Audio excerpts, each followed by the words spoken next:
کیا آپ جانتے ہیں نبی کریم صلی اللہ علیہ وسلم کے کتنے نواسے اور نواسیاں تھیں؟ نبی کریم صلی اللہ علیہ وسلم کے نواسوں میں بنو امیہ و بنو ہاشم کے مابین رشتہ داریوں کا صفائی پروپیگنڈے کے زیر اثر کتنے ہی مسلمانوں کو پتہ نہیں، اور نہ ہی یہ کہ نبی کریم صلی اللہ علیہ وسلم کے کتنے نواسے اور نواسیاں تھیں۔ نبی کریم صلی اللہ علیہ وسلم کے نواسے 4 ہیں: حضرت علی بن ابی العاص رضی اللہ عنہ، حضرت عبداللہ بن عثمان رضی اللہ عنہ، حضرت حسن بن علی رضی اللہ عنہ، حضرت حسین بن علی رضی اللہ عنہ۔ نبی کریم صلی اللہ علیہ وسلم کی نواسیاں 3 ہیں: حضرت امامہ بنت ابو العاص رضی اللہ عنہ، حضرت ام کلثوم بنت علی رضی اللہ عنہ، حضرت زینب بنت علی رضی اللہ عنہ۔ اس میں کوئی شک ہی نہیں کہ ایک پروپیگنڈے کے تحت یہ برآور کرایا جاتا ہے کہ نبی کریم صلی اللہ علیہ وسلم کی صرف ایک صاحبزادی حضرت فاطمہ رضی اللہ عنہا تھیں اور صرف 2 نواسے حضرت حسن و حضرت حسین رضی اللہ عنہم تھے۔ وہ تو اللہ بھلا کرے ہمارے محدثین کرام کا کہ ان کی خدمات کے زیر اثر نبی کریم صلی اللہ علیہ وسلم کی اصل آل کی معلومات ہم تک بہم پہنچائی گئیں، اور پتہ چلا کہ نبی اکرم صلی اللہ علیہ وسلم کی 4 صاحبزادیاں بنام حضرت زینب، حضرت رقیہ، حضرت ام کلثوم اور حضرت فاطمہ رضی اللہ عنہم ہیں، جن میں سے صرف حضرت فاطمہ رضی اللہ عنہ کی شادی بنو ہاشم میں ہوئی تھی، جبکہ باقی تینوں لڑکیاں بنو امیہ میں بیائی گئیں، جن سے نبی کریم صلی اللہ علیہ وسلم کے امی نواسے اور نواسیاں ہیں، جن کی تفصیل درجہ ذیل ہے۔ نبی کریم صلی اللہ علیہ وسلم کے 4 نواسوں کا بیان۔ حضرت علی بن ابی العاص بن ربیع رضی اللہ عنہ، یہ نبی کریم صلی اللہ علیہ وسلم کے سب سے بڑی بیٹی حضرت زینب رضی اللہ عنہ کے سب سے بڑے صاحبزادے تھے اور نبی کریم صلی اللہ علیہ وسلم کے سب سے بڑے نواسے۔ ان کے والد حضرت ابو العاص بن ربیع رضی اللہ عنہ کا تعلق بنو امیہ سے تھا، جو کہ بہت سخی، ایماندار اور بہادر مشہور تھے۔ یہ رشتے میں ام المومنین حضرت ختیجہ رضی اللہ عنہ کے بھتیجے تھے۔ حضرت علی بن ابی العاص رضی اللہ عنہ ہجرت سے 5-6 سال قبل پیدا ہوئے، اور جب حضرت زینب رضی اللہ عنہ مدینہ ہجرت کر گئیں تو نبی کریم صلی اللہ علیہ وسلم نے اپنے ان نواسے کو حضرت زینب رضی اللہ عنہ سے لے لیا اور ان کی پرورش خود کی۔ نبی کریم صلی اللہ علیہ وسلم کو اپنے ان بڑے نواسے سے بہت پیار تھا، اور آپ صلی اللہ علیہ وسلم تمام اہم مواقع پر ان کو اپنے ساتھ رکھتے تھے، یہاں تک کہ فتح مکہ کے موقع پر نبی کریم صلی اللہ علیہ وسلم کے یہی نواسے آپ صلی اللہ علیہ وسلم کے ساتھ ان کی سواری پر سوار ہو کر مکہ میں داخل ہوئے تھے۔ انہوں نے ہی نبی کریم صلی اللہ علیہ وسلم کے حکم پر آپ صلی اللہ علیہ وسلم کے کندھوں پر سوار ہو کر خانہ کعبہ کے بت گرائے تھے۔ اس وقت ان کی عمر 14 یا 15 سال کے لگ بھگ تھی۔ یہ علی رضی اللہ عنہ اپنی والدہ کی نسبت سے علی زینبی کہلاتے تھے، اور سلطنت روم کے خلاف جنگ یرموک میں بعد حضرت عمر رضی اللہ عنہ شامل تھے۔ یہ جنگ 15 ہجری میں لڑی گئی، جس میں ان کو شہادت نصیب ہوئی۔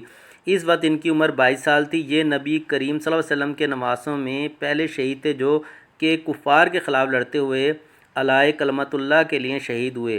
کفار کے خلاف جہاد کرتے ہوئے نبی کریم صلی اللہ علیہ وسلم کے کسی اور نواسے کو شہادت نصیب نہیں ہوئی۔ اس متعلق حضرت علی بن ابی العاص رضی اللہ عنہ کا مقام بہت ممتاز ہے۔ حضرت عبداللہ بن عثمان رضی اللہ عنہ، یہ نبی کریم صلی اللہ علیہ وسلم کے امی داماد حضرت عثمان رضی اللہ عنہ کے صاحبزادے تھے۔ ان کی والدہ نبی کریم صلی اللہ علیہ وسلم کی بیٹی حضرت رقیہ رضی اللہ عنہ تھیں، جن کا انتقال 2 ہجری میں ہوا۔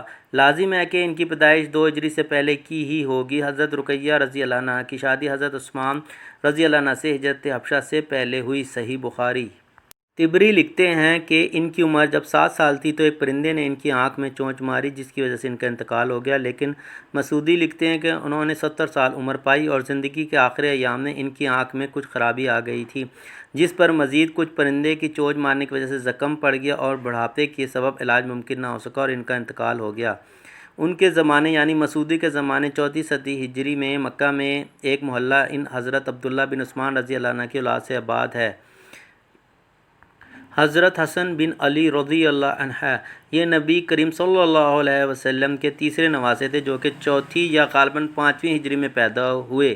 ان کی والدہ حضرت فاطمہ رضی اللہ عنہا تھیں۔ یہ مسلمانوں کے 5ویں خلیفہ تھے، جنہوں نے 6 مہینے تک خلافت کے فرائض انجام دیے، اور چونکہ ان کی طبیعت میں شروع سے ہی صلح جوئی کا مادہ زیادہ تھا، اس لیے اس خیال کے ساتھ حضرت معاویہ رضی اللہ عنہ کے حق میں خلافت سے دستبردار ہو گئے کہ مسلمانوں کا آپس کا جنگ اور فساد ختم ہو جائے۔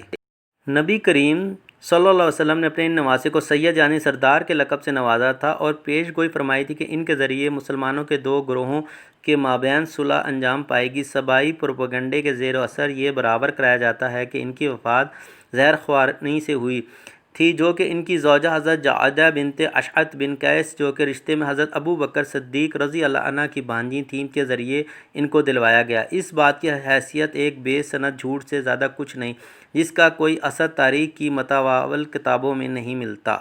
حضرت حسین بن علی رضی اللہ عنہ یہ نبی کریم صلی اللہ علیہ وسلم کے سب سے چھوٹے نواسے تھے۔ ان کی والدہ بھی حضرت فاطمہ رضی اللہ عنہ تھیں۔ 61 ہجری میں یزید بن معاویہ رضی اللہ عنہ کی بیعت فسخ کر کے یہ کوفہ کی طرف چلے گئے۔ حضرت ابو سعید خدری رضی اللہ عنہ اور حضرت عبداللہ بن عباس رضی اللہ عنہ نے ان کو خروج کرنے سے سختی سے منع کیا، لیکن انہوں نے ان کے مشورے پر عمل نہ کیا اور کوفہ کا رخت سفر باندھا۔ لیکن جب کوفہ پہنچنے پر اہل کوفہ کی غداری کا پتہ چلا تو عمر بن سعد، جو کہ یزید کی طرف سے فوجی کمانڈر تھا، اس کے سامنے واپسی کے لیے 3 شرائط پیش کیں، تاہم زبردستی بیعت کو قبول نہ کرتے ہوئے یزیدی فوج کے ہاتھوں شہید کر دیے گئے۔ نبی کریم صلی اللہ علیہ وسلم کی 3 نواسیوں کا بیان۔ حضرت امامہ بنت ابو العاص رضی اللہ عنہا یہ نبی کریم صلی اللہ علیہ وسلم کی سب سے بڑی نواسی تھیں۔ نبی کریم صلی اللہ علیہ وسلم کو ان سے بہت پیار تھا کہ جب نبی کریم صلی اللہ علیہ وسلم مسجد میں صلاۃ کی امامت کرانے جاتے تو یہ آپ صلی اللہ علیہ وسلم کے کندھوں پر سوار ہوتی۔ حضرت ابو قعدہ انصاری رضی اللہ عنہ کہتے ہیں کہ یہ صلاۃ کے دوران آپ صلی اللہ علیہ وسلم کی گردن پر سوار ہوتی اور جب آپ صلی اللہ علیہ وسلم سجدہ کرنے لگتے تو ان کو اپنی گردن سے اتار دیتے، اور جب آپ صلی اللہ علیہ وسلم سجدے سے واپس کھڑے ہوتے تو ان کو اپنی گردن پر پھر بٹھا لیتے۔ ایک دفعہ نبی کریم صلی اللہ علیہ وسلم کی خدمت میں ایک بہت ہی خوبصورت ہار پیش کیا گیا۔ آپ صلی اللہ علیہ وسلم نے فرمایا کہ میں اس کو اپنے خاندان میں جس سے سب سے زیادہ پیار کرتا ہوں اس کی گردن میں پہناؤں گا۔ لوگوں نے سوچا کہ آپ صلی اللہ علیہ وسلم یہ ہار حضرت عائشہ رضی اللہ عنہا کو عنایت فرمائیں گے، لیکن آپ صلی اللہ علیہ وسلم نے سیدہ امامہ بنت ابو العاص رضی اللہ عنہا کو بلوایا اور وہ ہار اپنے ہاتھ سے ان کو پہنایا۔ حضرت فاطمہ رضی اللہ عنہا کے انتقال کے بعد حضرت علی رضی اللہ عنہ نے حضرت فاطمہ رضی اللہ عنہ کی وصیت کے مطابق حضرت امامہ بنت ابو العاص رضی اللہ عنہ سے نکاح کر لیا تھا۔ حضرت علی رضی اللہ کے انتقال کے بعد ان کا نکاح حضرت محمد بن جعفر بن ابی طالب رضی اللہ عنہ سے ہوا۔